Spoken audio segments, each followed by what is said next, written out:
Assalamualaikum warahmatullahi wabarakatuh. Halo siswa-siswi kelas 9 semuanya. Kita ketemu lagi dalam pembelajaran tentang sistem reproduksi pada manusia. Untuk kali ini saya akan menjelaskan tentang submateri menstruasi. Sebelumnya saya akan mereview sedikit tentang organ reproduksi wanita. Ini adalah organ reproduksi seorang wanita.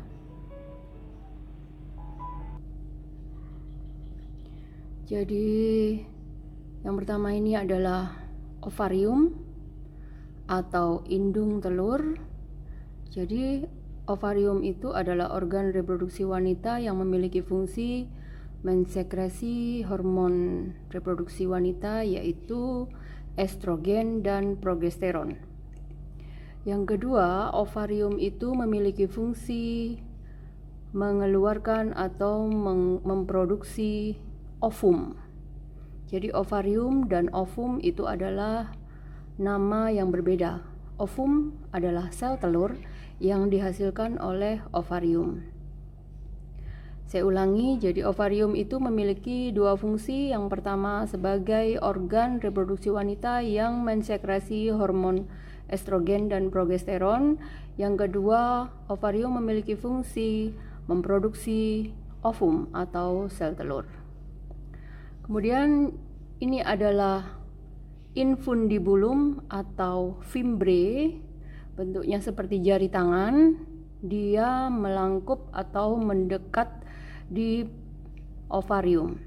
Fungsinya adalah menangkap ovum pada saat proses ovulasi terjadi. Apa itu ovulasi? Ovulasi adalah proses pengeluaran ovum atau sel telur dari ovarium. Nah, kalian perhatikan ini. Ini tadi adalah ovarium di mana terjadi siklus produksi dari ovum dari seorang wanita dalam siklus reproduksi 1 bulan sekali. Ketika ovum ini sudah siap dikeluarkan mendekati siklus ovulasi, maka dia akan mendekat di bagian ujung dari ovarium ini. Kemudian ketika dia sudah terjadi proses ovulasi, maka ovum akan keluar dan ditangkap oleh infundibulum atau fimbre. Kemudian ovum akan berjalan di sepanjang tuba Fallopi. Di sini, jika ovum berada di tuba Fallopi atau oviduct atau saluran telur, kemudian terdapat sperma yang masuk. Dari sini ada sperma yang masuk. Spermanya akan berjalan dan bertemu ovum di tuba Fallopi, maka terjadilah proses fertilisasi atau pembuahan.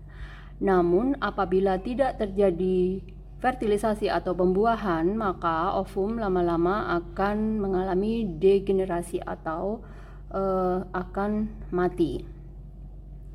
Jika terjadi fertilisasi, maka akan terbentuk zigot dan zigot akan berkembang menjadi embrio.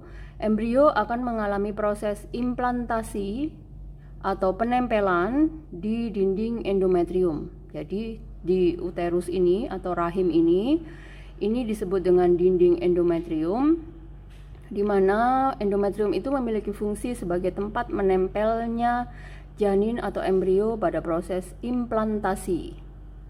Selama 9 bulan 10 hari, janin akan berkembang di uterus atau di rahim, dan proses itu disebut dengan proses kehamilan.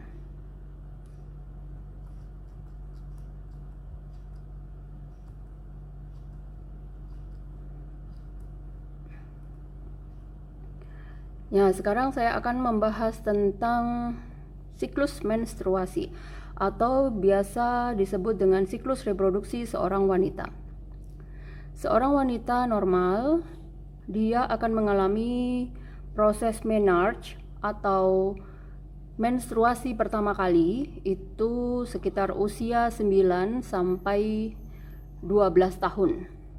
Ditandai dengan pengeluaran darah menstruasi. Siklus reproduksi wanita itu dibagi menjadi 3. Ada siklus pendek di bawah 28 hari, sekitar 20 hari atau 21 hari sampai 24 hari. Kemudian siklus normal itu sekitar 28 hari, dan siklus panjang itu di atas 32 hari.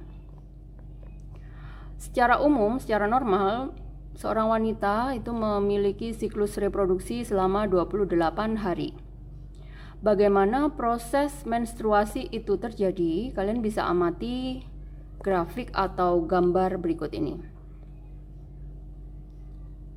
Jadi ini saya pakai ilustrasi untuk siklus normal seorang wanita, yaitu 28 hari. Sebelum saya menjelaskan tentang siklus menstruasi, saya akan menjelaskan tentang hormonal pada seorang wanita. Tadi di materi organ saya sudah menyebutkan ada 2 hormon yang dihasilkan oleh ovarium, yaitu hormon estrogen dan progesteron. Nah, sebenarnya wanita itu memiliki 4 hormon. Jadi ada 2 hormon lain yang disekresi oleh otak. Apa 2 hormon yang lain itu? Yang hormon yang pertama adalah LH atau luteinizing hormone dan FSH atau follicle stimulating hormone. Proses menstruasi itu diawali dari hari ke-0 sampai hari ke-4 atau ke-5.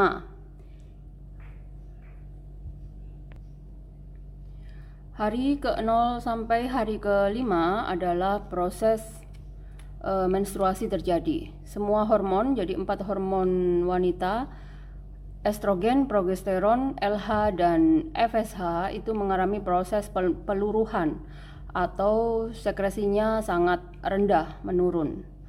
Mengapa hal itu terjadi? Karena ovum yang sudah diovulasikan tidak bertemu dengan sperma sehingga tidak terjadi proses fertilisasi. Setelah menstruasi terjadi di hari ke-7, mulai hari ke-7 ada 1 hormon yang meningkat sekresinya, karena di hari ke-7 itu terjadi proses pertumbuhan folikel. Apa itu folikel? Folikel adalah sebuah bagian yang menghasilkan ovum atau tempat perkembangan ovum, sel telur. Apa nama hormon yang memacu pertumbuhan folikel? Nama hormon tersebut adalah FSH, follicle stimulating hormone. Jadi pada hari ke-7 sampai hari ke-11 FSH disekresi tinggi. Kemudian di hari ke-11 sampai ke-12 estrogen disekresi tinggi untuk mempersiapkan proses ovulasi. Di hari ke-14, di sini terlihat di hari ke-14 terjadi ovulasi. Tadi sudah saya sebutkan, ovulasi adalah proses pengeluaran ovum dari ovarium. Pada saat ovulasi terjadi, 1 hormon yang disekresi tinggi untuk memacu pengeluaran ovum yaitu hormon LH, luteinizing hormone. Setelah terjadi ovulasi, maka ovum tadi bergerak dari ovarium, ditangkap oleh fimbre, kemudian dia berjalan di oviduct atau tuba Fallopi. Sampai di tuba Fallopi, jika bertemu dengan sperma, jika ovum bertemu dengan sperma, maka terjadi fertilisasi. Jika terjadi fertilisasi, maka dipastikan wanita tersebut hamil. Jika terjadi kehamilan, maka 1 hormon yang akan disekresi tinggi dan dipertahankan sekresinya selama 9 bulan 10 hari yaitu hormon progesteron. Hormon progesteron ini memiliki fungsi menjaga supaya dinding endometrium itu tidak mengalami peluruhan. Mengapa hal itu dilakukan? Karena zigot atau embrio itu menempel di endometrium ini. Jadi endometrium ini akan dijaga supaya tidak meluruh oleh sekresi hormon progesteron. Jadi selama seorang wanita itu hamil, maka dia tidak mengalami menstruasi karena progesteron menjaga supaya endometriumnya tidak meluruh. Sebaliknya, apabila di saat setelah ovulasi dan ovum bergerak di tuba falopi atau oviduct, tidak ada sperma yang masuk, maka tidak terjadi fertilisasi.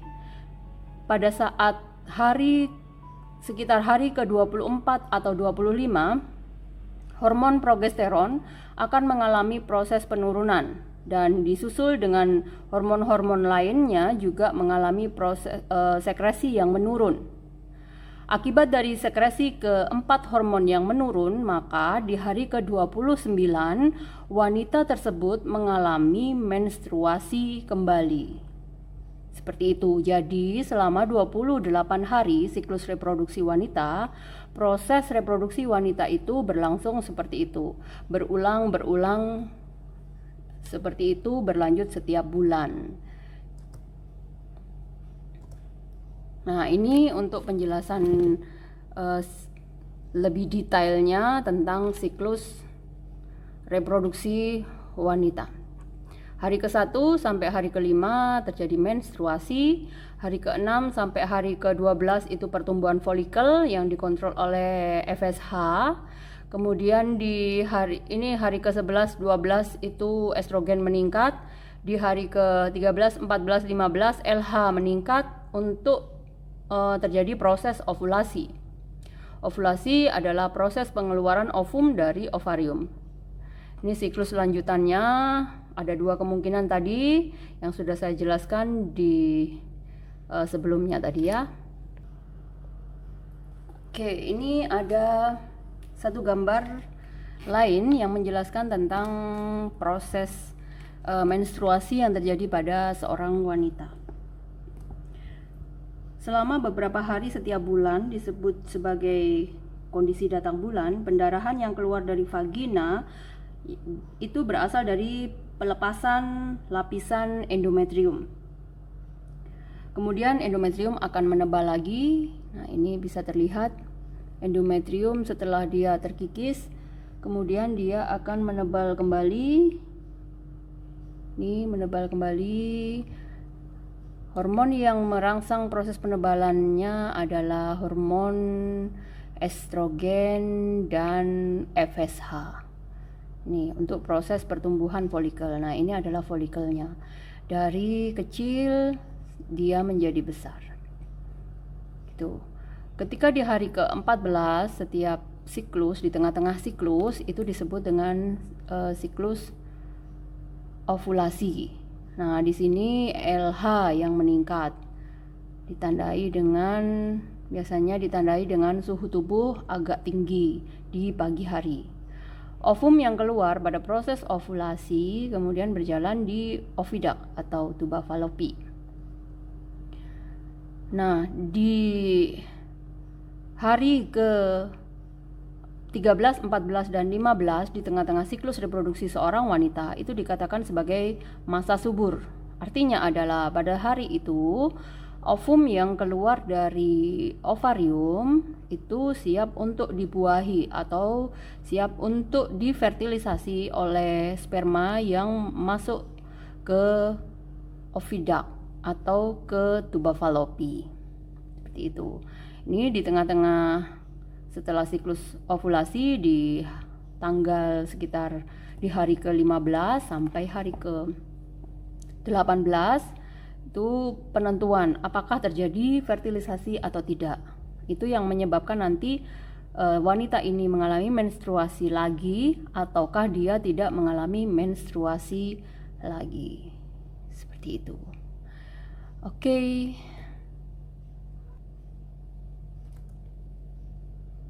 Oke, demikian tadi penjelasan saya tentang materi menstruasi. Jadi ini masih di rangkaian materi organ reproduksi manusia di sistem reproduksi manusia. Di week ketiga ini kalian membahas tentang menstruasi atau siklus reproduksi seorang wanita. Silakan disimak kembali video ini Apabila ada yang kurang jelas atau ada pertanyaan dari slide video yang saya tayangkan, boleh kalian sampaikan di komentar di YouTube atau di komentar pribadi di Classroom, atau bisa di WA di nomor WA saya. Saya kira untuk kali ini cukup sekian materi yang saya sampaikan. Semoga bermanfaat buat semuanya. Terima kasih. Wassalamualaikum warahmatullahi wabarakatuh.